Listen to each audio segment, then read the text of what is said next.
ఇందులో ఆమె చెప్తున్నటువంటి పాయింట్లో ఉన్న ల్యాప్సెస్ ఏంటి? 2025 జూలైలో రాష్ట్ర హైకోర్టు దళిత బిడ్డలు చదువుకునే చోట 228 మంది ఒక బాత్రూమ్ ఉందని పేర్కొంది. అది ఎవరికి తప్పు? వీళ్ళ అన్నయ్య పరిపాలన ఉంది, చంద్రబాబు పరిపాలన ఉంది. చంద్రబాబు కట్టించిన టాయిలెట్స్ని ఏమి జగన్మోహన్ రెడ్డి కోల్చలేదు.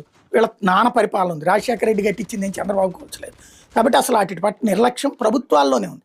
మీ నాన్న పరిపాలించాడు, చంద్రబాబు పరిపాలించాడు, మీ అన్న పరిపాలించాడు. దానికి నువ్వు గుళ్ళకి సంబంధం ఏంటి?